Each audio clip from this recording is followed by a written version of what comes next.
Hola, buenas tardes a todas y a todos. ¿Se escucha bien? ¿Se escucha bien? ¿Para la grabación y eso? Sí, perfecto. Qué rápido salió entonces. Bueno, gracias por estar aquí acompañándome en esta isla maravillosa que ya se ha vuelto también un pedacito de mi patria, matria, un tema del que vamos a hablar seguramente porque de eso tiene mucho que ver con la herida fecunda. Me da mucho gusto que estén acompañándome, me emociona mucho. Muchas gracias a la Biblioteca Insular por este espacio, por acogerme. A Antonio Rivero y a Canaima, que realmente puso alma y vida, corazón, alma y vida. Simplemente quería darles las gracias a todas y a todos ustedes por acompañarme, por estar cerca y eso, por hacerme sentir siempre recibida con calidez. Muchas gracias. Te dejo la palabra, Nora, y gracias a ti.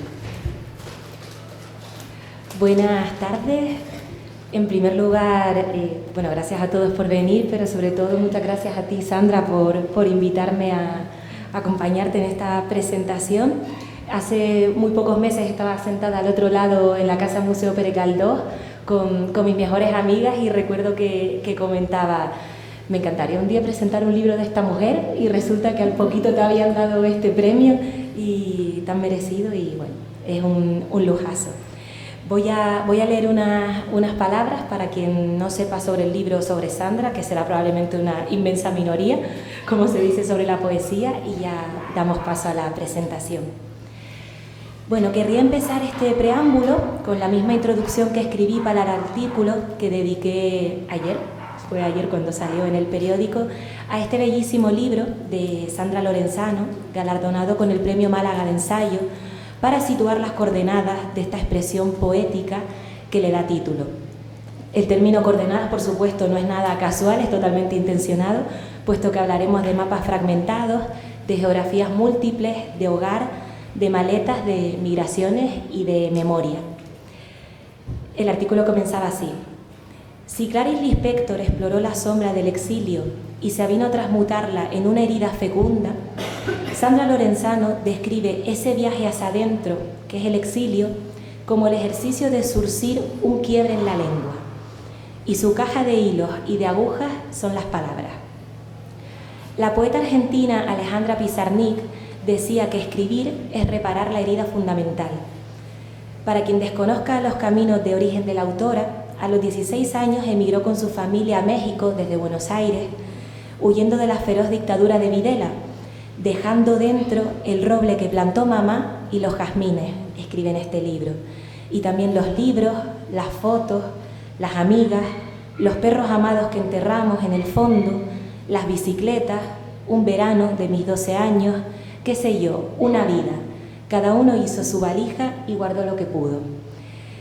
Cuenta la autora que todavía hoy, consolidada como narradora, poeta, ensayista, doctora en letras y activista por los derechos humanos de referencia a ambos lados del Atlántico, aún se tropieza con esos insignificantes restos de patria que acuñó Silvia Molloy en su libro Vivir entre lenguas, porque su corazón habita y habla dos idiomas dentro del español que desmiembra y cose y remienda ese lenguaje. Entonces, esta herida fecunda empieza a nombrarse desde el tartamudeo, desde el balbuceo, esos primeros sonidos cuando venimos al mundo. Y la autora dice que ella perdió la lengua en algún lugar de estos 10.000 kilómetros que la separan del pasado. Y evoca a esa niña que quería ser y hablar como todos los demás.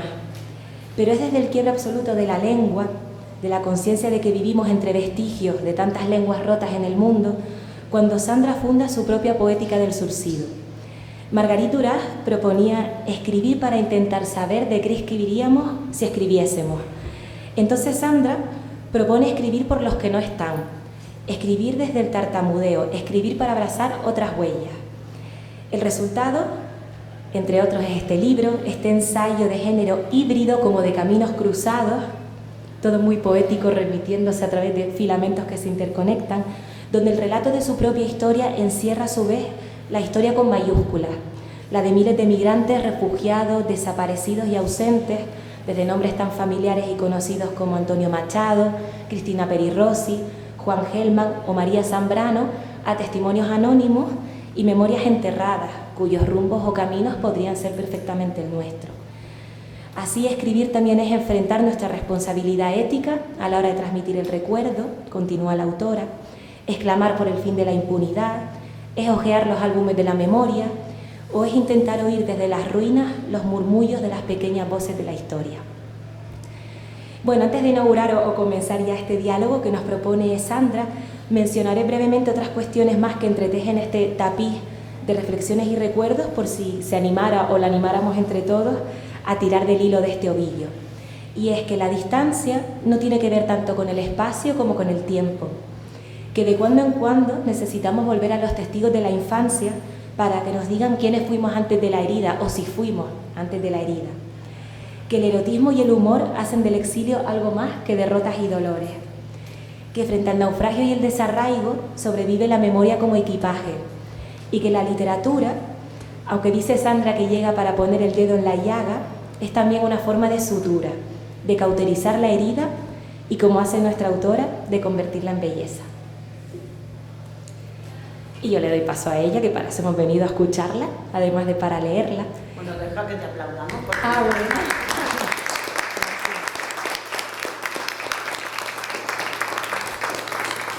Bueno, estas son palabras de Sandra que yo he recosido, por seguir un poco con la metáfora de las costuras. Y bueno, pues para empezar te preguntaría, Sandra, si tú recuerdas en qué momento exacto supiste o sentiste que tenías que escribir este libro. Uf, qué buena pregunta. Bueno, primero déjenme decirles, y te cuento, Nora, primero agradecerte ese texto, el texto de ayer en el periódico, del cual tomas aquí fragmentos, que es un texto tan sutil, una lectura tan sutil y tan generosa que haces del libro, así que muchas gracias. Y ayer fue 24 de marzo.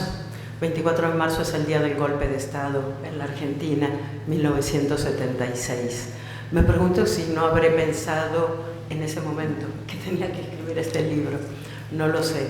Fue un 24 de marzo muy particular porque en un país en el que nos ha costado tanto recuperar algunos de los derechos fundamentales, básicamente de los derechos humanos, pero considerando derechos humanos desde el derecho a la comida, por ejemplo, ¿no? Algo que está faltando ahora porque se ha cerrado el presupuesto de los comedores populares y una serie de cosas, de un hombre que preside el país que se llama Milei y que está destrozando los derechos conseguidos.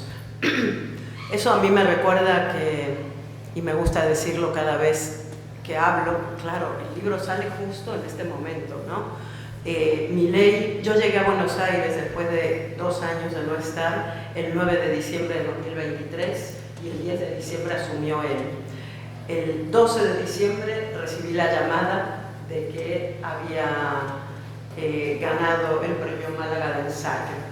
Así que como que todo está unido, y ayer yo veía las escenas de la plaza y todos los alrededores de la Plaza de Mayo, otra vez llena, las madres, las abuelas, y además de llorar, porque soy muy llorona, me emociono muy rápidamente y creo que con los años más, pensaba en qué importante es el tema de la memoria. Y no quisiera hablar siempre de lo mismo, pero a veces no queda más remedio, ¿no? Porque hay algo que a mí me importa mucho, y no te creas que no te voy a contestar lo que me preguntas, pero que me importa mucho, que es el modo en que la historia con mayúsculas, la historia social, política, deja marcada nuestra mínima historia personal. Que en realidad yo creo que todas y todos los que estamos aquí podríamos decir lo mismo, ¿no? En unos casos más, en otros casos menos. En el nuestro, cuando se decidió ese exilio, un par de meses después del golpe de Estado, fui consciente, tal vez por primera vez, de esa marca que deja la historia en cada uno de nosotros. Y consciente, a posteriori, de que esa no era la primera marca o la primera herida que recibíamos. Y entonces empezó el trabajo de memoria que va más allá del exilio, ¿no? Y va más allá de la dictadura, en varios sentidos. ¿Eso es un perro? ¿Está acá? ¿Está afuera? Ah. Pues no, a lo mejor había venido, porque alguien fue al veterinario, a lo mejor fue a ver, al cambio vino el perro, no sé. Fíjate, Nora, que desde el momento que llegué a México, una de las cosas que me salvó fue la literatura, los libros. Siempre digo que tengo dos talismanes en la vida y uno de ellos es la poesía, pero la palabra poética entendida en sentido amplio, ¿no? Y yo recortaba pedacitos de poemas y los pegaba en la puerta del armario del departamentito que habíamos rentado.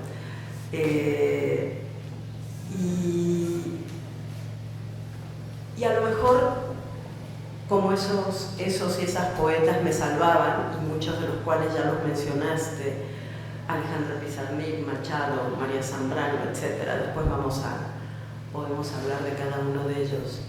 Fue que pensé que a lo mejor la única manera o la mejor manera de surcir esa historia o de hacer fecunda esa herida que es el exilio era a través de las palabras. Y este es un libro que se fue escribiendo durante mucho tiempo, en distintos momentos. Siempre aparece algo que me vincula con eso y que vincula a la realidad que me rodea, también con el tema de la herida y el exilio.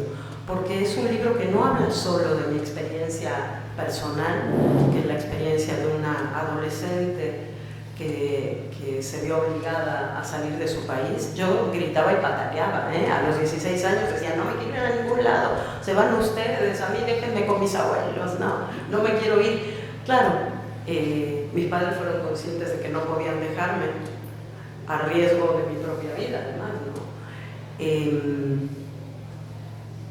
Pero me interesa que esa experiencia personal haga también cierre el círculo, ¿no? Decíamos, hay una historia con mayúsculas que marca a cada uno de nosotros y entonces cómo a partir de esta marca yo puedo hablar de otras historias también, ¿no? Sumar otras historias que son otros exilios, son otras migraciones que me importan mucho, sumar otras heridas que a veces ni siquiera tienen que ver con exilios y migraciones. Yo lo cuento un poco. ¿Quién no tiene una herida? ¿Quién no ha tenido una pérdida, ha vivido un duelo o tiene alguna marca en la vida de esas que te cambian, te transforman? Y finalmente la reflexión del libro va para cualquiera de esas experiencias, ¿no? No es solamente la experiencia de una exiliada adolescente argentina, etcétera, etcétera, que llega a México, sino un poco pensar qué hacemos con esas heridas. ¿Cómo transformamos esas heridas tan íntimas en algo que nos conecte con los demás, en algo que nos permita dialogar desde la fecundidad en que se puede transformar ese dolor, compartiendo estas experiencias? Eso es algo que me importa mucho. Y por otro lado, siento que el nuestro, el exilio sudamericano, conosureño, por lo menos en México, pero en España también, fue un exilio muy privilegiado, no porque no lo hayamos pasado mal de a ratos, sino porque yo veo lo que está pasando hoy alrededor con los migrantes en el Mediterráneo, con la gente centroamericana que llega a México, con quienes intentan llegar a nuestra frontera norte para llegar a Estados Unidos, y realmente es atroz. Nosotros no vivimos esa experiencia. Entonces, el privilegio, que no borra el dolor, pero hay que reconocerlo, creo que me obliga, como nada en el mundo, a ese ejercicio ético de ponerme en la piel de los demás e intentar hablar también del resto de los exiliados, de los migrantes o de los heridos del mundo, ¿no? Con los pobres de la tierra, decía Martí, un poco va por ahí. Yo perdón que empiece con el striptease, pero el frío se pasa cuando hablo. Con la palabra briga. Bueno, como decía, aunque parece que Herida Fecunda, ¿no?, y la obra general de Sandra orbita alrededor de unos mismos ejes, siempre son muchísimos hilos de los que tirar, ¿no? Entonces, recapitulando un poco, yo sí creo, Sandra, que aunque el hilo, siempre vuelvo a la metáfora de la costura, ¿no?, a propósito, pero bueno, si hay un hilo central y vertebral que es tu propia vivencia, pero sí nos resuenan todas esas historias, tanto las que tienen que ver con un tipo de migración u otra, en las que al final sí que hay heridas, ¿no? Y creo que cualquiera que lea el libro, en cualquier caso, desde cualquier punto del planeta, puede sentirse interpelado y atravesado por este libro, ¿no? Y es verdad que uno de los aspectos que a mí más me llamó la atención es lo claro que queda desde el comienzo, pese al multiperspectivismo que hay en el ensayo, ¿no? Todo lo vas contando de diferentes lugares, el lugar siempre está presente, pero es ese equipaje de la palabra, es tu equipaje, es tu aguja y tu hilo, como decíamos, ¿no?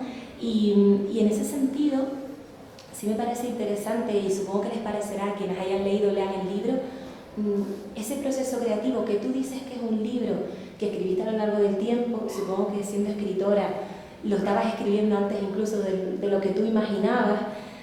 Para quienes hemos seguido a Sandra durante mucho tiempo, yo encontraba fragmentos que ya te había escuchado alguna vez y había apuntado en alguna libreta, algunos de Mary Rossi, por ejemplo, que de repente estaban aquí y se recontextualizaban totalmente dentro de tu historia, ¿no? Entonces, ¿cómo fue ese cruce de caminos, como decía antes Sandra? Sobre todo, ¿cómo te vas encontrando también con esas otras historias de todos estos autores o historias anónimas que también relatas? O si a lo mejor son esos nombres los que se cruzan en tu camino y tú vas recogiendo. ¿Cómo se va fraguando hasta que llega aquí con este premio bajo el brazo? Sabes que hay quien dice que somos, cada uno de nosotros soy yo y mi circunstancia, ¿no? Yo digo siempre que soy yo y mis obsesiones, y entonces como mis obsesiones van siempre por este camino, voy tomando notas y juntando libros y juntando páginas, siempre. Entonces, si alguien, ahora mismo, ¿no? Estábamos hablando de oídos y de escucha, y tú me dijiste, un amigo mío tiene unos poemas, y te dije, pásamelos porque ahora estoy juntando sobre ese tema.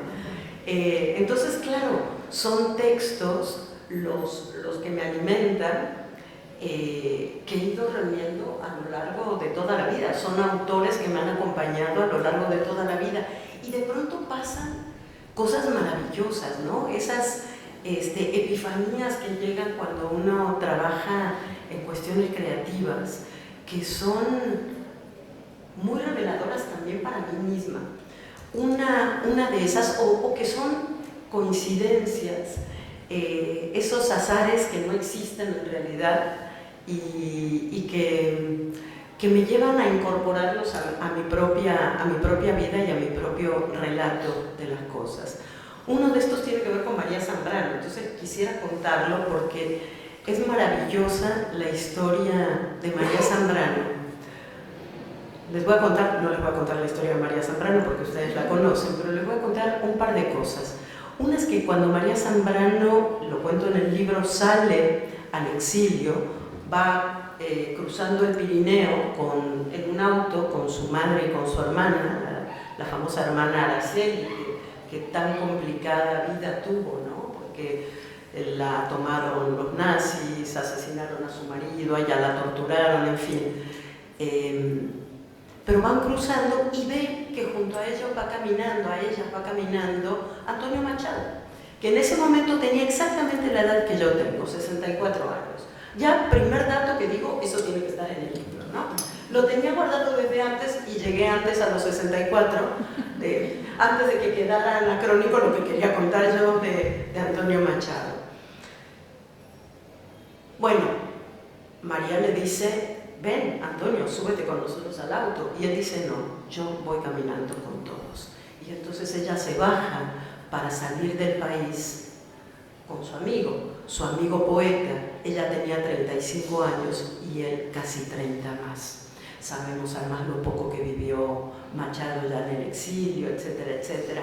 Ahí hablo de ese poemita inconcluso que tenía guardado en el saco cuando murió, etc., ¿no?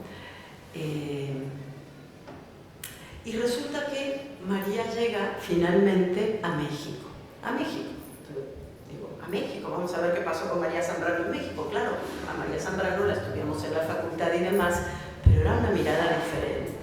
Y resulta que María Zambrano la mandan, y eso que no quede muy grabado, pero parece que en realidad fue responsabilidad de sus propios paisanos, republicanos españoles exiliados en México, que dijeron: esta chica manda del otro lado, es mujer y es joven, ¿qué puede saber de filosofía?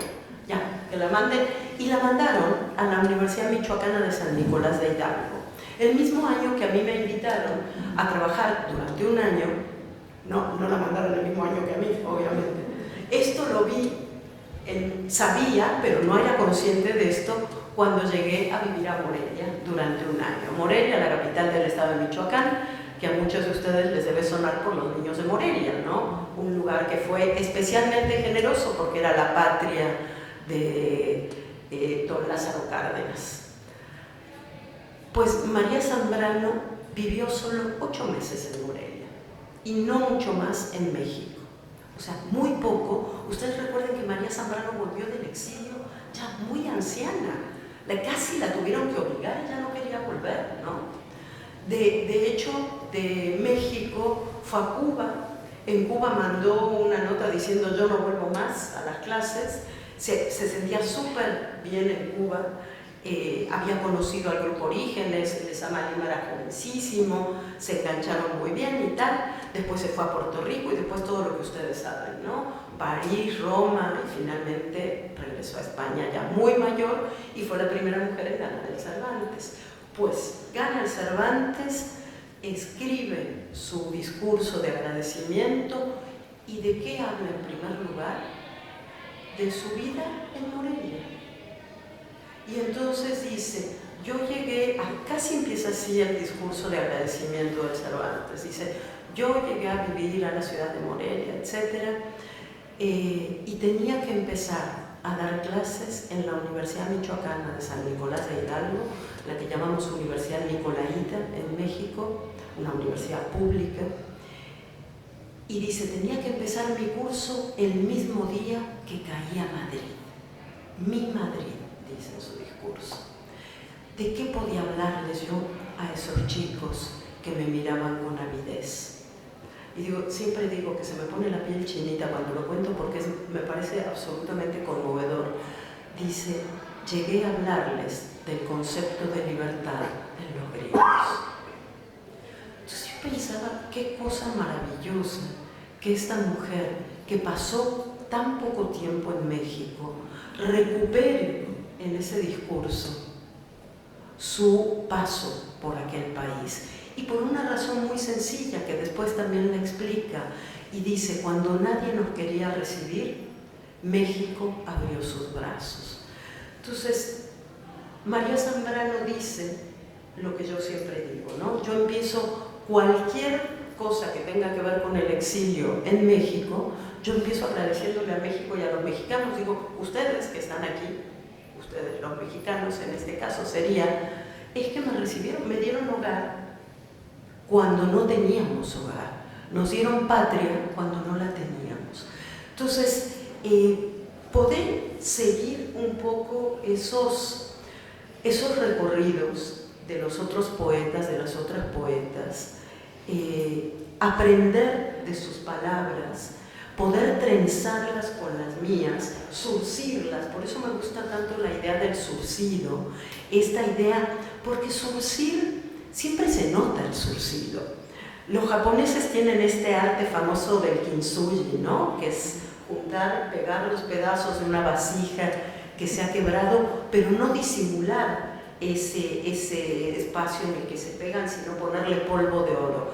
El surcido es más humilde, creo que es más nuestro que el kintsugi, no nos alcanza para polvo de oro, ¿no? Y el surcido está siempre ahí. Entonces, de alguna manera, surcir las voces de los otros poetas, de los otros escritores, a mí me permite también surcirme a mí misma, entender que eso, que podemos convertir, como decía Clarice Lispector, en fecunda cualquier herida, no solo la herida de los exilios. Y entonces ese es el diálogo que mantengo con estos escritores o con estas personas que hacen eso, porque yo menciono, uno de los temas que trabajo mucho es la migración, y trabajo con mujeres migrantes y con testimonios de mujeres migrantes fundamentalmente latinoamericanas en México.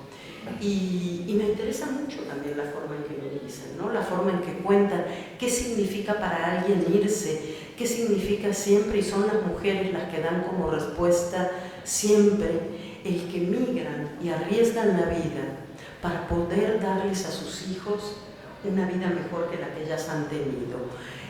Y finalmente, de algún modo, todo el libro va convirtiéndose en una suerte de homenaje a las mujeres, porque aparecen, aunque hablo también de poetas y escritores y filósofos y qué sé yo, hombres, hay este tema de los cuidados, que además es un tema muy de moda entre los feminismos, el tema de los cuidados y de las redes de cuidado que tejemos las mujeres, ¿no?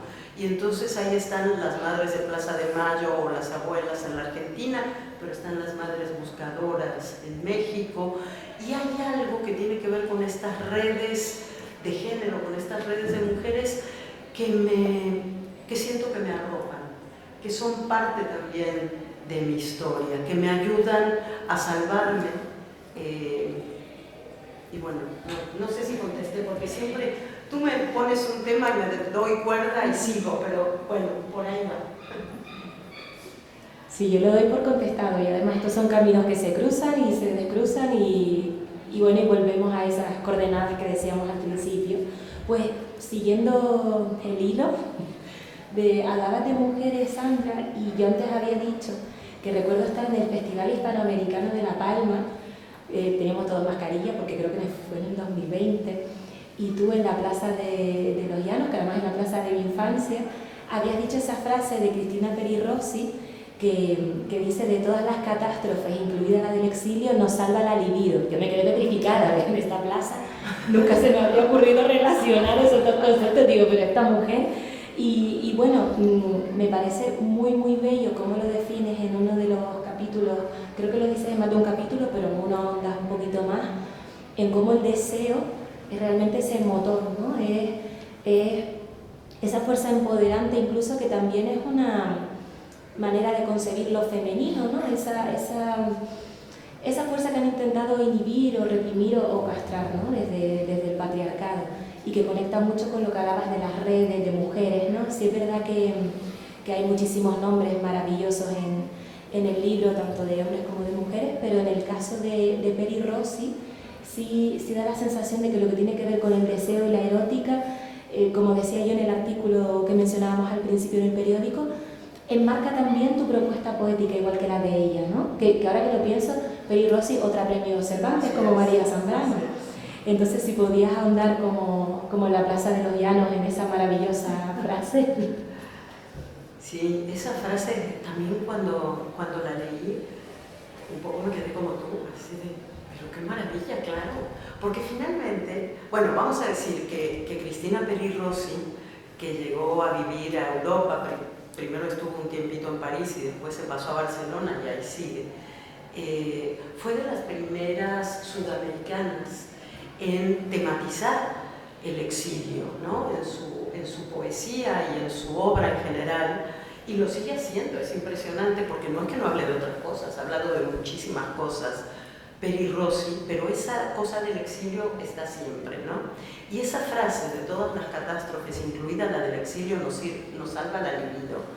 De haber sabido a los 16 años que eso hubiera sido así, mira que a lo mejor mi vida, veto a saber qué hubiera pasado, ¿no? Creo que me llegó en el momento justo, y hay algo sí que tiene que ver con el deseo. La libido finalmente es el deseo. Qué bueno que dijiste libido, porque los peninsulares dicen líbido, y Y para mí lívido es otra cosa de ponerse pálido, aunque cambiemos la B por la V, todas esas cosas, ¿no? Entonces me sentí muy cómoda con, no voy a decir con tu libido, pero sí con tu pronunciación. Es que claro, es el deseo, y sin deseo no hay posibilidad de construir nada en la vida, ¿no? No haríamos nada, no avanzaríamos, no solo no amaríamos, sino que además no podríamos hacer nada, ni escribir, ni estar aquí, ni crear en ningún sentido, ni compartir. Ahora, cuando ese deseo, además es el deseo erótico, pues ya estás en el paraíso, ¿no? Y es verdad que yo siempre lo digo, si en los momentos de pequeños o grandes naufragios, de pequeñas o grandes oscuridades que finalmente todos tenemos, hay dos cosas, los dos talismanes, mis dos salvavidas. Uno es la literatura, los libros, la palabra, y el otro es abrazar a la mujer amada, obviamente, ¿no? Eso me salva.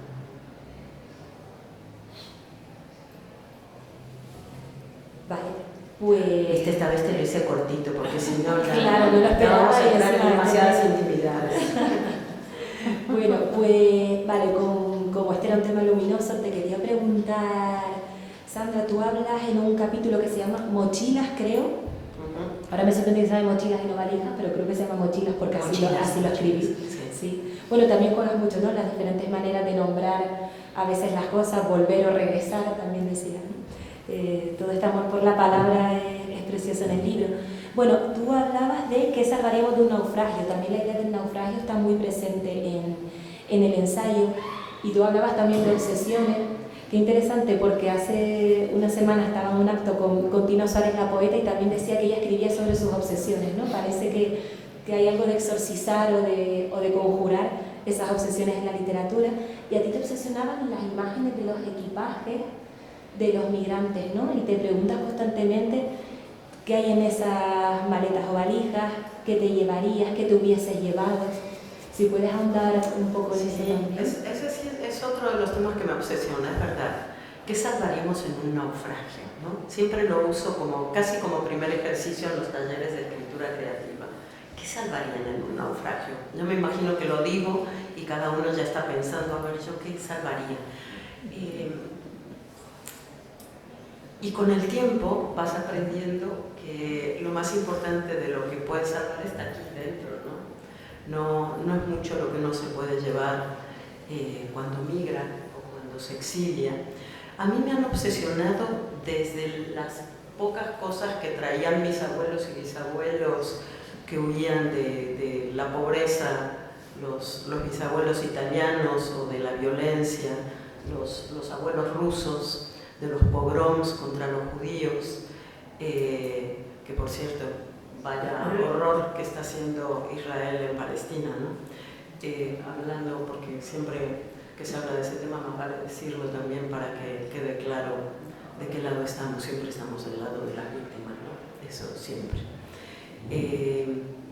Pero entonces pensaba, vinieron sin nada, nunca volvieron a su tierra, prácticamente no podían comunicarse. Mi abuela decía que cuando ella era pequeña llegaban las cartas de Italia, que demoraban muchísimo, y sus padres, la madre lloraba y el padre leía las cartas en voz alta, y dice, siempre eran malas noticias, porque claro, se juntaban, ¿no? Decían, ay, nació el sobrino de no sé quién y se murieron 4 parientes, y entonces ellos iban leyendo la carta en voz alta. La bisabuela, la madre de mi abuela paterna, lloraba y dice, y nosotras, porque eran 6 hermanas divertidísimas, si todas eran como mi abuela, yo conocía 4 o 5 y eran muy divertidas todas, se mataban de la risa, ¿no? Pero ¿con qué salían? ¿Qué podían llevar? La gente rica, fíjense, Victoria Ocampo, una de las intelectuales más importantes del siglo XX argentino, viajaba a Europa, pertenecía a una familia muy adinerada, dueñas de, ¿saben cómo son los campos en la Argentina? Son latifundios impresionantes, y Victoria Ocampo viajaba cuando era niña, llevaban hasta la vaca en el barco para que las niñas tomaran leche fresca. En cambio, nuestros abuelos llegaban porque no tenían ni una vaca en su lugar de origen, ¿no? Entonces, eso siempre me ha dado mucha curiosidad, también pensando en lo que llevábamos nosotros. Nosotros, mi madre y sus 4 hijos, yo soy la mayor, mi padre viajó una semana antes, teníamos que disimular porque la visa que nos daban, para empezar, era de turista. Y entonces teníamos que poner cara de turistas y llevar lo que lleva un turista, que no son 200 maletas, sino, pues mi madre dijo, una maletita cada quien, y a ver qué pones en esa maletita. Y yo, ahora escribiendo el libro, fíjate, Nora, fíjense ustedes cómo, quién sabe qué habré pensado en ese momento, porque yo todo el tiempo pensé que volvíamos enseguida, todos pensamos salirnos, que volvemos enseguida, ¿no? Yo llegué primero a un colegio fundado por los republicanos españoles, el Colegio Madrid, y yo decía, ¿llevan cuántos años? 40, casi 40, no puede ser. A mí eso no me va a pasar, decía yo, a mí eso no me va a pasar. Este año estoy cumpliendo 48 en México. O sea, no solo me pasó, sino que me rebasó y además no va a cambiar, porque esa es mi casa, ¿no? Es una de mis casas. Pero increíblemente yo que quería volver al día siguiente o regresar al día siguiente, entre las cosas que me llevé, poco importantes, algo de ropa y demás, y unos muñequitos que me regalaron mis compañeros de colegio a los que tardé más de 10 años en volver a ver, me llevé una cosa que siempre me ha sorprendido. ¿Por qué la agarré? Algo que tenía un valor simbólico importante, y eran los 2 tomos de un libro que me habían regalado mis padres a los 15 años. Yo tenía 16, o sea, no había pasado, no era un recuerdo de no sé qué, ahí estaban mis padres y el libro. A otras personas les preguntan, ¿ustedes quieren, qué quieres de 15 años? Pues se pregunta normalmente en América Latina, un viaje, una fiesta. A mí no me preguntaron y me regalaron unos libros, ¿no?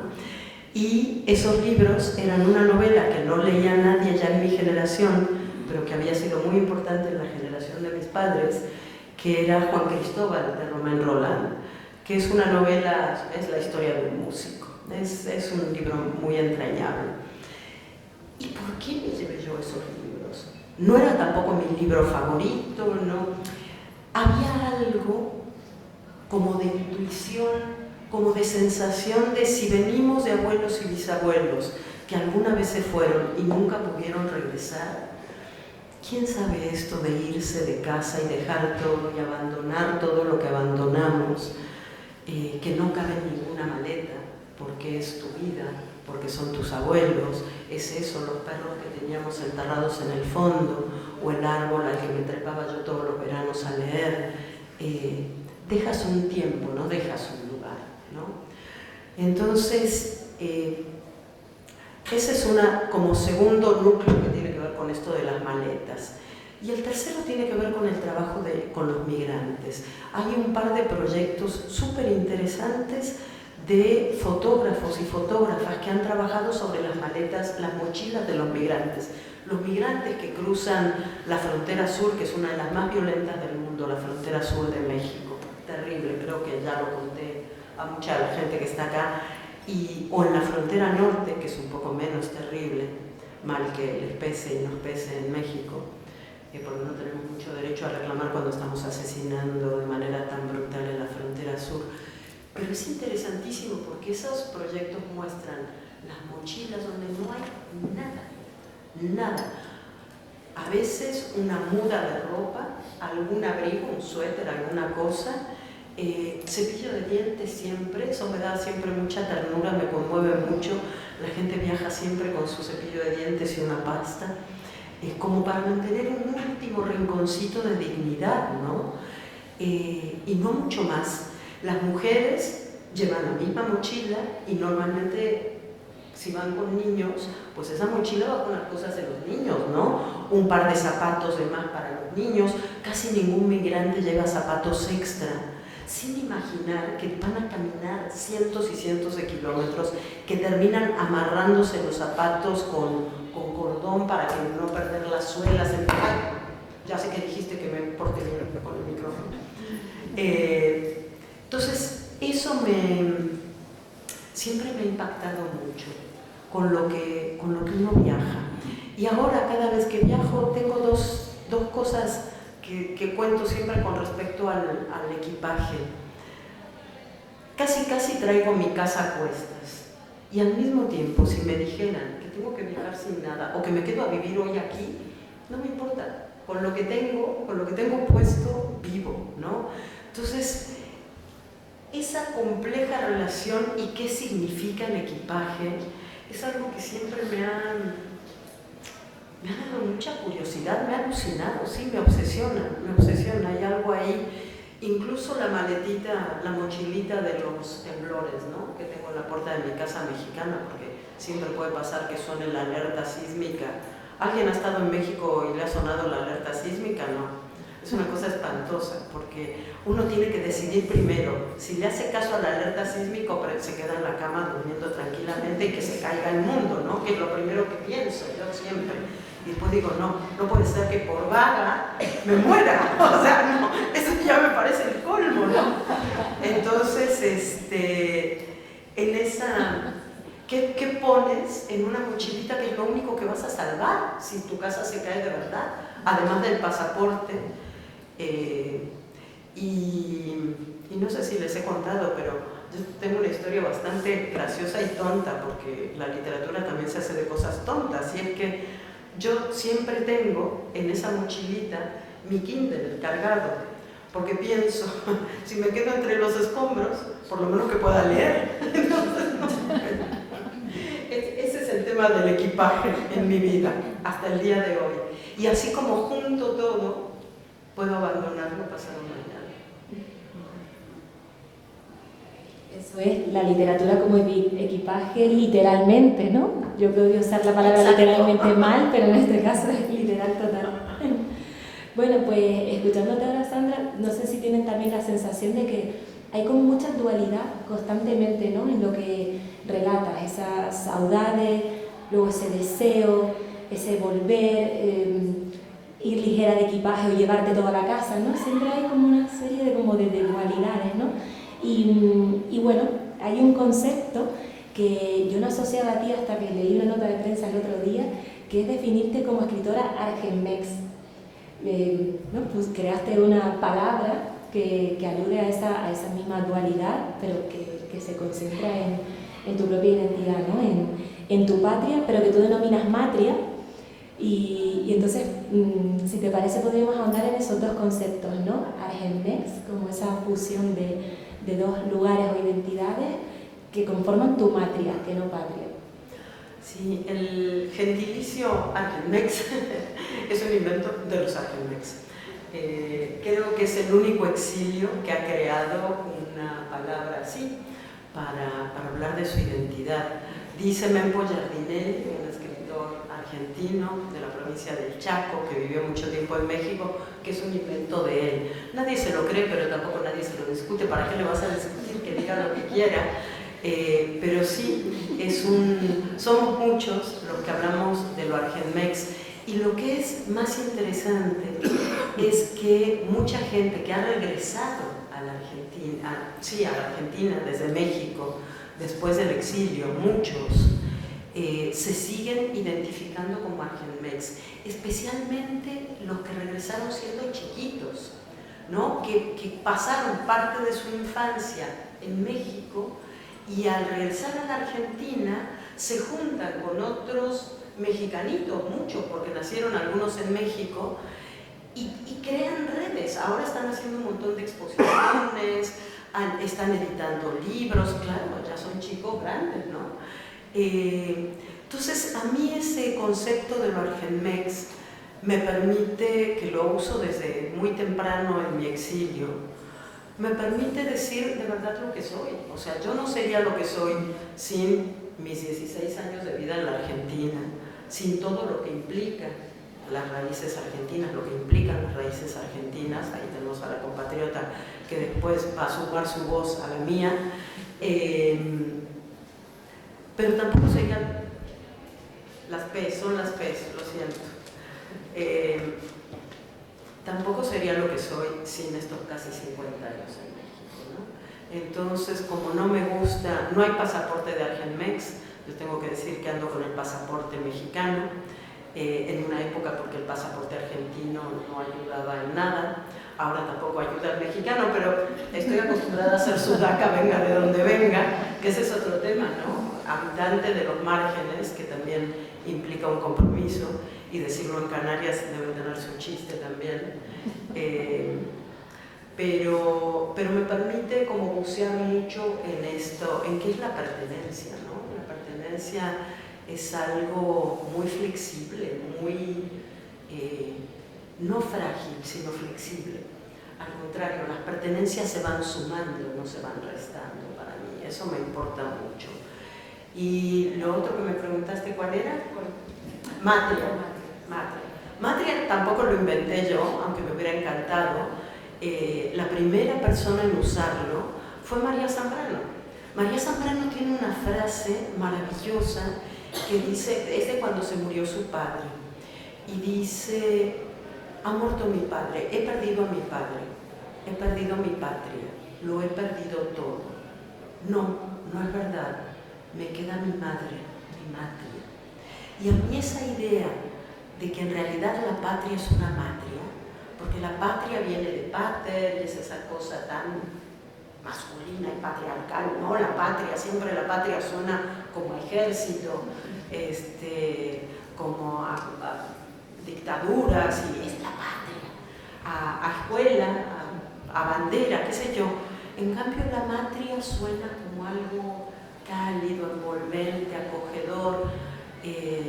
Pobre mi papá, que no es ni patriarcal ni nada por el estilo, pero yo creo que mi padre es una gran madre también, ¿no? Esa idea de matria me resulta muy acogedora, me siento muy cómoda, mucho más con la idea de matria que con la idea de patria. Aunque yo tengo que decir que tengo una parte no patriotera, vamos a decirlo, ni excesivamente nacionalista, pero yo siempre cuando se cantan los himnos nacionales, ustedes no tienen letra en el himno, ¿no? Justo para no cantarlo, pero quienes sí cantamos los himnos, a mí me emociona, porque tienen que ver con mi pasado, con mi historia, ambos. Y creo, en Argentina no lo sé, ahí es diferente, pero en México, siempre lo digo, cuando estamos en un acto, yo digo, yo creo que de aquí soy la que se emociona más al cantar el himno, porque finalmente es una patria matria adoptada, ¿no? Una patria matria que yo asumí como propia. Claro, me recibió de tal manera que era natural, pero tampoco es que todo el mundo lo haga ni todo el mundo esté ahí. Entonces, ahora el gran problema es cuando juegan al fútbol Argentina contra México. Ahí no me pregunten porque en esta reunión no lo voy a decir.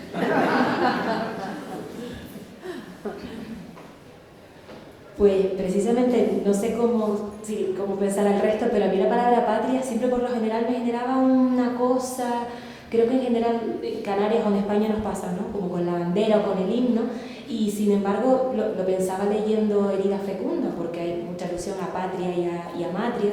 Yo recuerdo, por ejemplo, en los poemas de Mario Benedetti, o sea, la etapa Benedetti es como de lo primero de poesía, ¿no? Y hablaba de mi única noción de patria, ya lo vas vistiendo de otras referencias, ¿no? Y creo que tú citabas una de María Zambrano que decía escribir desde el exilio como patria. Exacto. Y claro, dicho así, empiezas a amar la palabra hasta sin conocer matria. Fíjate que justo hablábamos de eso en otra de las presentaciones, porque ella dice, yo no podría negar el exilio que he vivido, porque ese exilio es mi patria, ¿no? El exilio es mi patria. Entonces decíamos, entonces hay tres patrias, Argentina, México y el exilio, que sería esa cosa híbrida, ¿no? Mezclada. Otra vez estamos en lo mestizo. Si alguien ha abandonado ese perro, yo lo adopto, porque creo, o quiere participar o se siente muy solo. Sí, me parece que ahí hay algo Decía también, por ahí pongo a Néstor Berlonger, ¿no? Que decía que la patria, el exilio desterritorializa y uno no tiene más remedio que territorializarse en esa desterritorialización. Entonces, aunque es difícil de decir, tiene algo de verdad también eso. En realidad perteneces casi a cualquier lado o a ninguno. Depende de muchas cosas, pero perteneces. ¿Eso soy yo haciendo ese ruido? ¡Qué barbaridad! Según yo estoy lejos. Rafael no funcionó. Ah, muchas gracias. ¿Lo escupí? O sea, es algo, no. Un poco es eso, es como que siempre estamos ubicados en un lugar marginal. A mí me gusta mucho un concepto del feminismo que es la mirada oblicua. Y la mirada oblicua es eso, mirar siempre al bies, ¿no? Nunca estás del todo, siempre estás un poquito afuera. Esté donde esté yo, estoy dentro y al mismo tiempo siempre estoy un poco afuera. Siempre miro un poco desde afuera. Eso me da un lugar de privilegio para muchas cosas y un lugar de soledad también para muchas otras. Y esa dicotomía que tú dices, siento que sí, es fundacional del exilio. ¿Qué hubiera pasado si, que es una pregunta que me importa mucho, que tiene que ver con el concepto de saudades, ¿no? ¿Qué hubiera pasado si? ¿Qué hubiera pasado si no hubiera habido dictadura? Si mis padres no hubieran decidido salir, si tantas cosas, ¿no? En fin, si no hubiéramos perdido a quienes perdimos, etcétera, etcétera.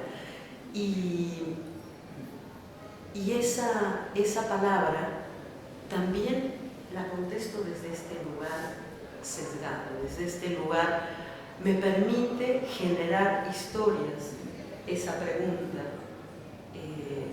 que son siempre como marginales al centro.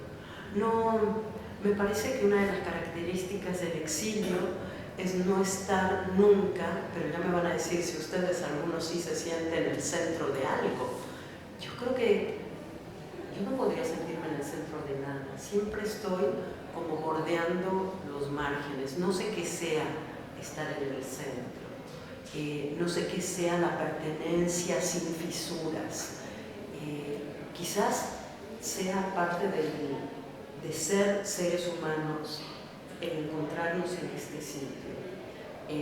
sitio marginal, o quizás sea un tema de la poesía, o sea un tema, no sé bien, pero hay algo que nos coloca en ese lugar excéntrico, que tiene que ver con varias palabras que se cruzan también en el libro, con el tema del exilio, ¿no? Lo dislocado, el que está fuera de lugar, siempre estás un poco fuera de lugar, lo que hace que no tengas lugar permanente y por lo tanto la lectura positiva, según el día, según lo que esté pasando, es total, cualquier lugar es el centro y siempre estoy ahí. Tengo una anécdota que me encanta y la voy a aprovechar para contarla y ya le doy paso al público que tiene que ver con eso. No sé si saben el programa Imprescindibles de la DOA, pues en el capítulo dedicado al filósofo Emilio Lledó repasaban cuando él estaba estudiando en alemán con todos los más emblemáticos y prestigiosos filósofos y pensadores, y entonces a él, no recuerdo muy bien por qué, no sé si alguien a lo mejor si lo ha visto, si me lo puede refrescar, a él le mandan a La Laguna, a la Universidad de La Laguna. Y entonces él, que tenía mucha amistad con Miguel Delibes, le dijo, es que me mandan de Alemania a La Laguna, ¿y ahí qué hay? Y dice, bueno, pues anímate y lo descubres y tal. Y dice, pero es que La Laguna está muy lejos. Y Delibes le dijo, ¿pero lejos de dónde? Y acabó yendo a La Laguna y además fue profesor de mi tía. ¿De verdad? Sí. Sí, mi tía filósofa. ¿También sí? Pues ya puede venir a mi tía, encima que la menciona. Sí, pues bueno, dice que era un maravilloso profesor, claro. Qué maravilla. Pues esa anécdota me pareció maravillosa, viniendo además de una mente tan lúcida y es como algo tan sencillo y que además denota tanto, ¿no? Parece que siempre estamos como en el caso de los márgenes o de lo ultraperiférico, porque los canarios somos exagerados y no nos conformamos con margen o periferia, es la ultraperiferia, pues sí es verdad que parece que nos movemos con respecto a un centro que en realidad no existe, ¿no? Y bueno, y también estaba pensando que justo antes mencionaba una presentación que tuvimos la semana pasada con la poeta Tina Suárez, y ella hablaba de un poemario que se llama Principio activo de la oblicuidad. Y decía que, sí, es precioso, y había como una cita que decía algo así como: yo no vivo en vertical, sino que yo soy oblicua. Y bueno, parece un principio interesante, ¿no? Como principio vital. Y bueno, creo que ya podemos preguntarle al público si quieren plantear alguna cuestión sobre centros, oblicuidades, exilios. ¿Lejos de dónde? Esa pregunta es buenísima. ¿Lejos de dónde? Muy bien, sí, sí. ¿Lejos de quién sería la pregunta, no? Nunca es de dónde, porque en realidad son los quiénes los que marcan la importancia de un dónde, me parece, ¿no? Sí, pero eso me pasó ahora que está el centenario de lo del destierro de Unamuno por Fuerteventura. Es verdad. Está también como cuando enterraron fue venir a Fuerteventura, en aquella época era venir a nada más absoluto. Era como el peor castigo además que le pudieron infligir en la dictadura. Es cierto. Y ahora cómo se está verificando la mirada que cambió Unamuno de su estancia en Fuerteventura cuando volvió, se está escribiendo mucho sobre eso, muy interesante, y cómo aprendió a amar desde la isla, la nada de la isla y todo eso. Y lo mismo era la laguna para esa gente, para el yo, o sea, la laguna de Canarias era lo que acabo de decir, pues el tierra, desde el Ifro, para la laguna. Pero fíjense, es interesante porque podríamos pensar que en esta época hay menos distancia, ¿no? Porque todos podemos comunicarnos por redes, por internet, tenemos el mundo a nuestra disposición, las películas, las noticias y demás.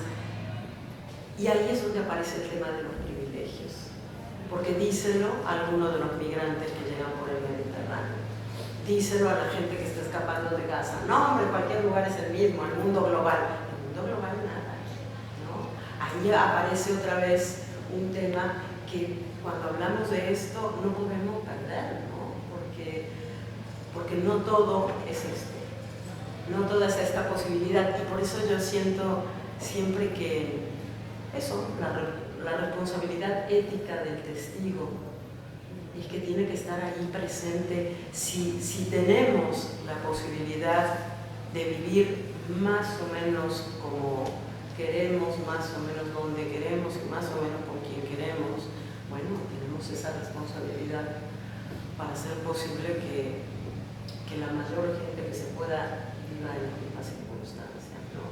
Eso me importa mucho, y me importaba mucho cuando estaba armando el libro, Nora, y ahora le damos la palabra, pero me importaba mucho porque si no es un poco, hombre, ¿qué? ¿Y tu exilio qué? ¿No? Y entonces ese exilio tiene que estar en diálogo con todo lo demás que aparece por ahí, que creo que además que estos pensadores y estos poetas de los que hemos hablado ambas tenían eso muy presente, ¿no? Esta pregunta de María Zambrano, ¿no? de qué les voy a hablar a estos muchachos, les voy a hablar del concepto de libertad, es que es conmovedor, ¿no? Ella que no podía volver a su patria, que sabía que estaban perdiendo la guerra, ¿de qué les voy a hablar? De lo que nos queda por dentro, ¿no? Esa libertad. Ese es un punto que me importa mucho.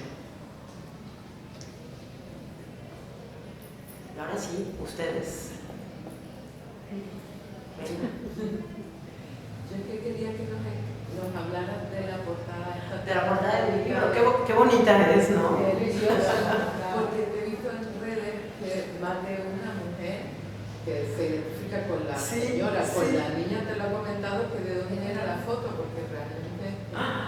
Sí, esa portada tiene una historia preciosa. Primero quiero decir que el libro, cuando yo lo vi, que no lo había visto, fue ahora, hace 15 días que llegué a Madrid, porque acaba de salir de la imprenta, y no lo había visto, solo había visto la portada, porque la platicamos mucho y vimos muchas opciones, y lo volteo y digo, es Celeste Bandera argentina, obviamente, y me dio una emoción, que bueno, hay que decir que sí, me conmovió mucho.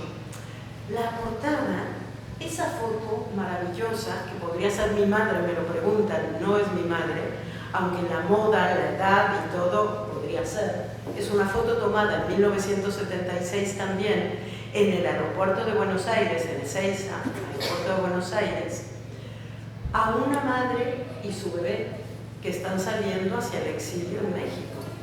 O sea que podría ser mi madre llevando a mi hermano pequeño, ¿no? El bebé que viene en la carriolita es un escritor argenmex, uno de los que también se quedó más joven que yo, evidentemente, que se llama Nicolás Cabral. Y esta foto formó parte, fíjate, justo lo que hablábamos, de una exposición que hicieron los chicos argenmex con distintas cosas que tuvieran que ver con la memoria, porque finalmente este es un libro que tiene como uno de sus núcleos principales la memoria, ¿no? Entonces, en esa exposición recuperaron algunas fotos y las intervinieron. Y esta estaba intervenida, tenía 2 corazones, uno rojo y uno azul, uno de cada lado, algo que la hacía un poco ya obvia, tampoco teníamos que ser tan obvios. Y me pregunta el editor, Juan Casamayor, los editores de Páginas de Puma son lo mejor que me pudo haber pasado en la vida, gracias a los cuales ellos forman parte del Premio Málaga, entonces siempre editan los libros que ganan el Premio Málaga, y la verdad es que tener esos editores es un lujo, desde acá les agradezco. Pero Juan vio la foto, Juan Casamayor, y me dijo, oye, ¿tú sabes de quién es esa foto? Digo, no, la verdad no. Y nos movimos un poco y me dice, es de Nicolás Cabral. Nicolás Cabral es este chico escritor que les digo.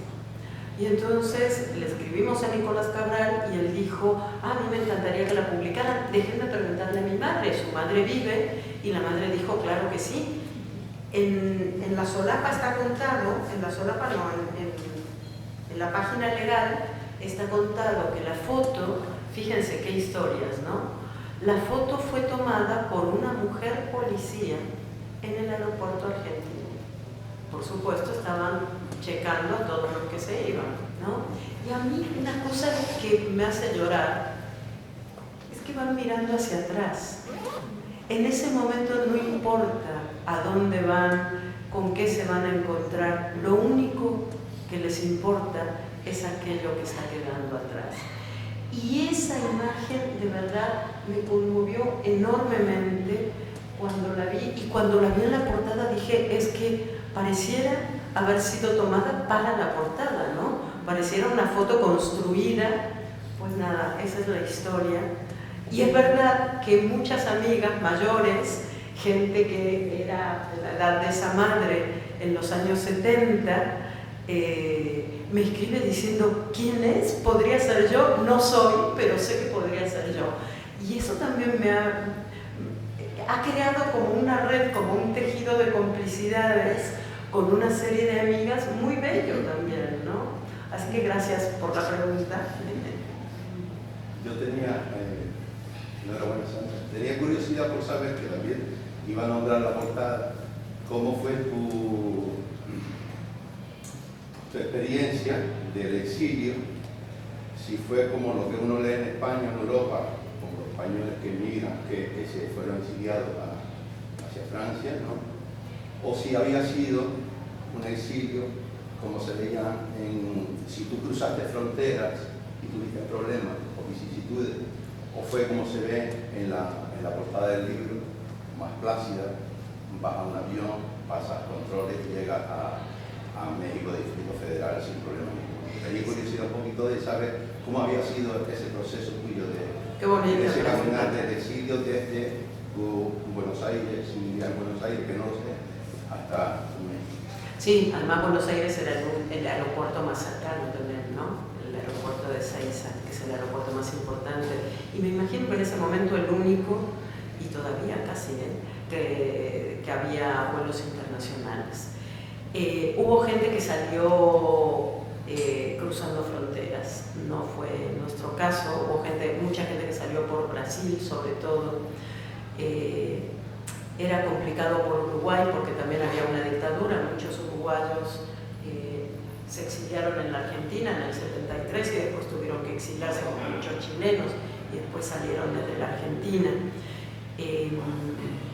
Yo trabajo mucho, y por aquí está nombrada en el libro, una novela que para mí es una de las novelas más bellas del exilio, que se llama La casa y el viento, de Héctor Tizón, un escritor argentino que se exilió en España y nunca fue feliz con su exilio. Le costó muchísimo, claro, era un hombre ya bastante mayor cuando se exilió. Y él en la novela, ¿sabes?, que cuenta una historia maravillosa, porque es un hombre de Buenos Aires que además es abogado y lleva sus libros y tal, y se va despojando de todo, y conforme se despoja de las cosas exteriores, va cambiando de medio de transporte, pasa de un tren, de un coche a un tren, después una mula, y termina cruzando la frontera por Bolivia, porque él es de la provincia de Jujuy, noroeste argentino, frontera con Bolivia, a pie, sin nada ya de lo que llevaba y a pie. Y para mí ese es un símbolo maravilloso de qué sucede con el exilio. En nuestro caso, fíjate que plácido y no, porque el tema fue, les dije que mi padre se fue una semana antes, porque había obligación de trabajar. Los exiliados que solicitaban permiso de trabajo tenían que trabajar en el sector público. Mi padre es médico y entonces había conseguido un trabajo en un hospital público, el Hospital 20 de Noviembre, un hospital muy grande en México. Y entonces tenía que llegar una semana antes y de paso, pues nada, allanar un poco el camino para que llegara su mujer con los 4 hijos, ¿no? Pues sale mi papá, el vuelo era Aeroperú con escala en Lima. Todos hicimos, muchos de los que salimos desde Argentina a México tuvimos que hacer ese camino. Pues mi padre se sube al avión y a las 2 horas de vuelo anuncian que el avión tiene que regresar a Ezeiza, al aeropuerto argentino. Y mi padre dijo, es por mí, me agarraron a mí, ya está. Y entonces aterrizó, no era por él, llamó a mi mamá y mi mamá le dijo, ¿dónde estás? ¿Llegaste a Lima? Y dice, no, estoy en Ezeiza, volvimos. A mi mamá también le dio un vuelco el corazón. Bueno, no, era un problema que tenía que ver con otra cosa, con operadores de aeropuerto en Lima, no se podía aterrizar, pero eso volvía a poner en riesgo la vida de mi padre, ¿no?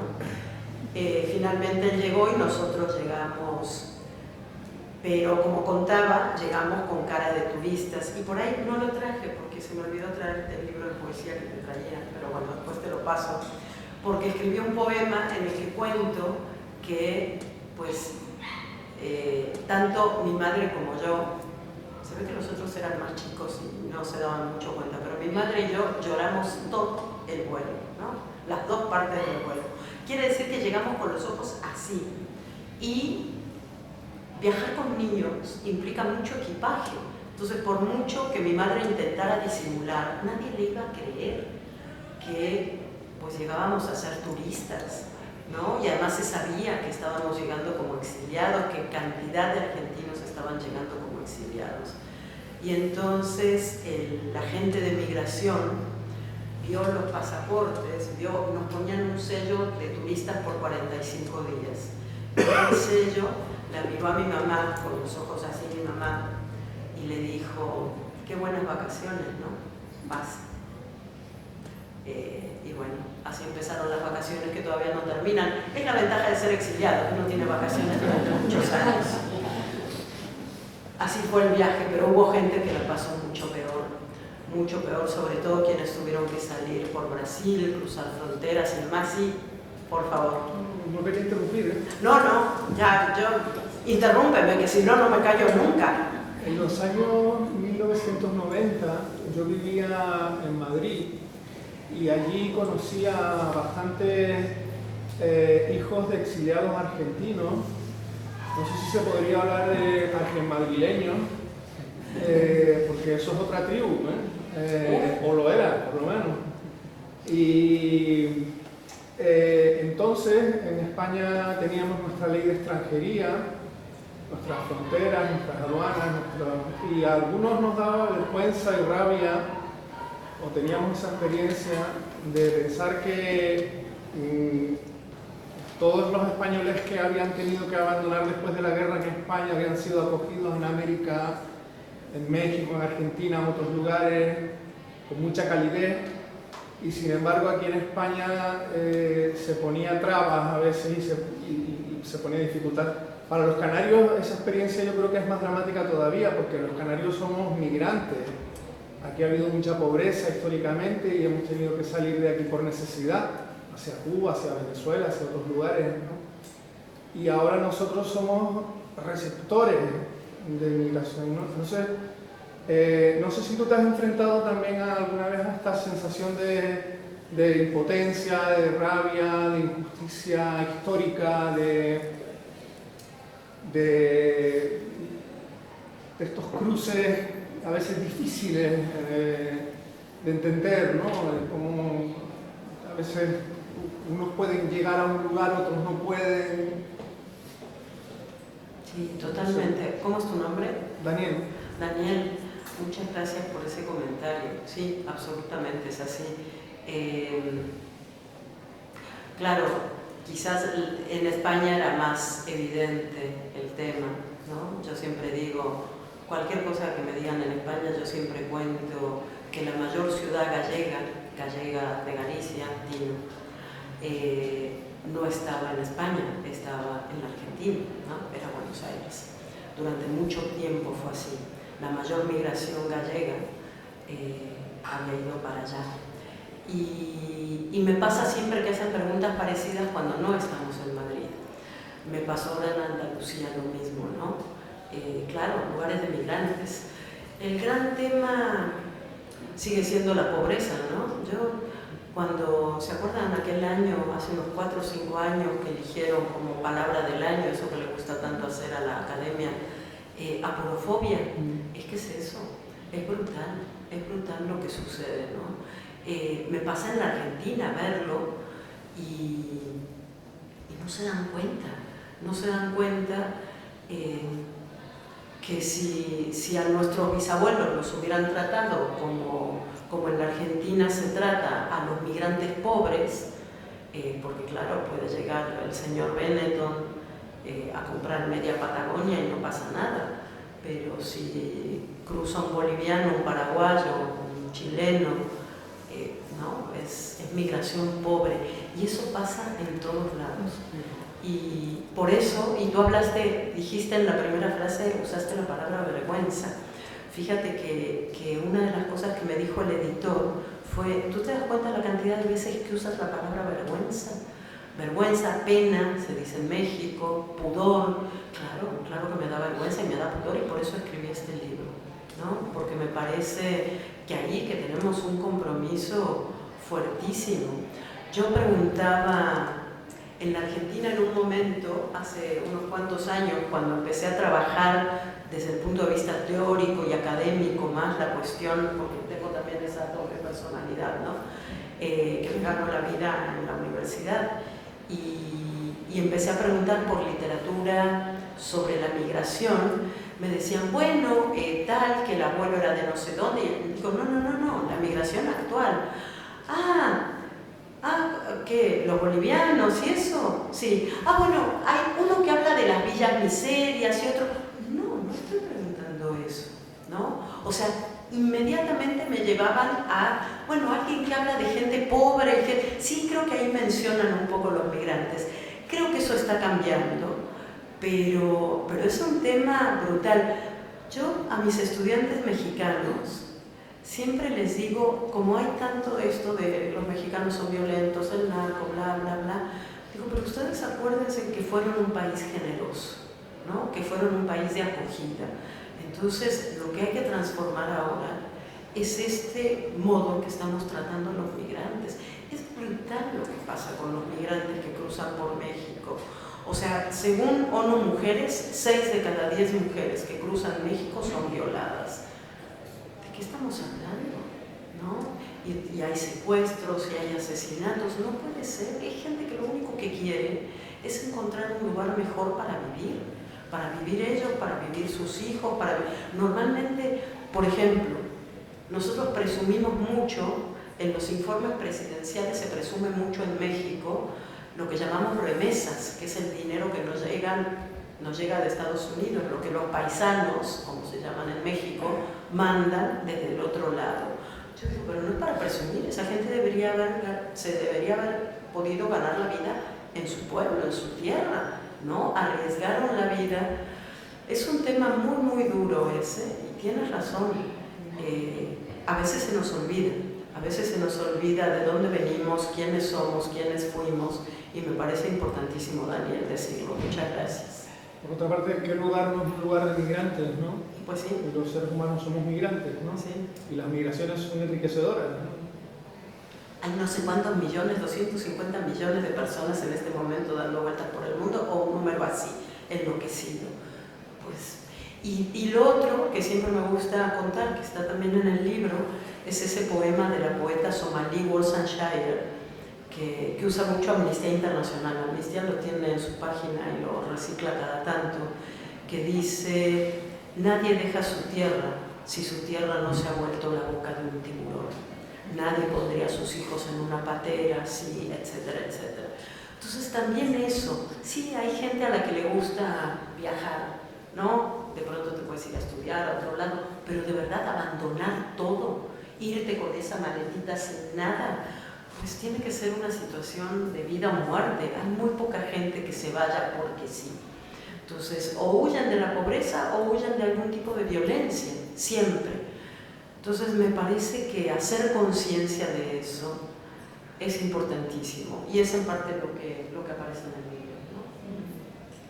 Gracias. Una acotación, por lo que acabas de decir del conocimiento, de decir, sí, unos bolivianos que estaban, eso la gente no lo quiere ver. Aquí, una de las cosas que está pasando, y es desconocido para los canarios y canarias, es que las mujeres que vienen de la patera casi todas llegan violadas en la patera. Las han violado en el viaje. Imagínate lo que es un viaje de 15 días de ser fiesta. Eso lo estamos sabiendo, ¿no? No se está, porque realmente es algo que tenemos como oculto, no se dice.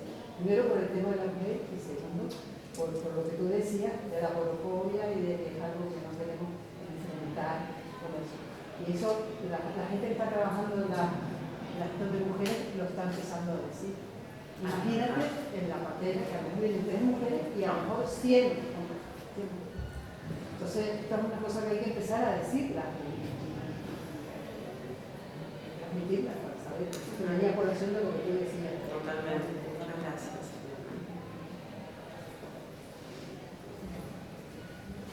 ¿Quieren decir otra cosa? Ya se cansaron.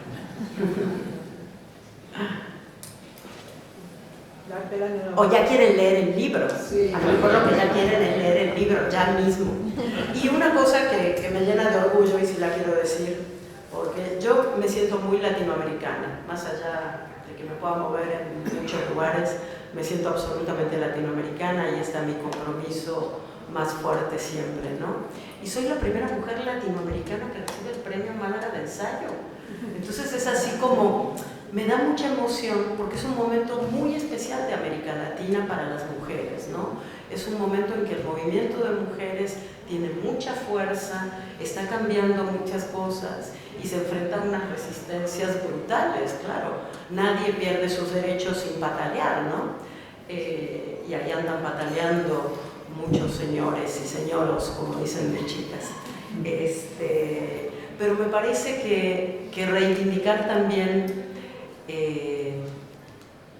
el hecho de ser latinoamericana, y un premio que es un premio que se da en España, pues tiene también su chiste, es otra marca de oblicuidad, de marginalidad y de poder mirar el centro desde otro sitio, o pensar que lejos de dónde, ¿no? ¿El centro de qué?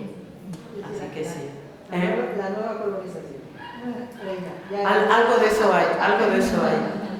La cantidad de mujeres latinoamericanas que están viviendo en España y escribiendo esa experiencia es maravillosa. O sea, hay mucha obra interesante ahí, y están dialogando bien con las otras mujeres, y no solo mujeres, pero quiero decir, también hay una fuerza. Pensemos que hasta hace muy poco ni nos cuestionábamos de que no hubiera mujeres en los programas, en los planes de estudio. Bueno, aquí está Blanca, que es responsable de la Biblioteca de Mujeres Canarias, de Escritoras Canarias, y esas mujeres se habían perdido, ¿no? Si no las recuperas un poco a través de la biblioteca y otra vez las pones en circulación, las pocas que conocíamos se iban perdiendo, las otras ni las conocíamos. Y lo mismo pasa con el proyecto Vindictas en México, hay un proyecto similar en Colombia, hay un proyecto similar en la Argentina, en la Universidad de Villa María, Córdoba, pero son algunos proyectos, entonces todavía hay mucho que trabajar por ese lado, no porque dejemos de leer a los hombres, sino ahora tenemos que leer todos el doble. Así que, bueno, vamos a leer. Pues muchas gracias, Blanca, también por ese trabajo, ¿no? Porque es un súper trabajo. Pues sí, y gracias a ti también, Sandra, porque justo vi esta mañana una foto tuya con Brenda Navarro, que ella estuvo en el mismo ciclo de escritoras en el que estuviste tú en la Casa Museo, y me pareció muy especial, ¿no? De alguna manera en la casa se ha trenzado una genealogía de escritoras migrantes, como en el caso de ustedes. Brenda, creo que ella vive en Barcelona. Ahora vive en Madrid. Ahora vive en Madrid, pero una de sus novelas creo que transcurría en Barcelona, sí. aunque ella escribe Casa Pasillas, sí, y ella escribe además con su acento, ¿no? Y eso también suele salir mucho a colación en el ciclo. También muchas escritoras canarias, Aida González Rossi o Sabina Urraca, que es también matria dividida, ¿no? Porque ella, su infancia transcurrió en Tenerife, pero ella es vasca, ¿no? Y entonces creo que más que hablar de que conquistan, que es una palabra que a mí me cuesta un poco, sí que se van trenzando esas redes, ¿no? Y escucharte ahora hace parte de esa genealogía, y yo creo que Canarias también es tu casa, y ha sido un lujazo escucharte, Sandra. Al contrario, Nora, un placer además compartir esta mesa contigo. Muchas gracias, y bueno, muchas gracias a ustedes que están aquí acompañando. Yo estaba asustada, siempre me asusto. Cuando hay presentación pienso que no va a llegar nadie. Así que gracias por permitirme hoy dormir tranquila y feliz. Muchas gracias.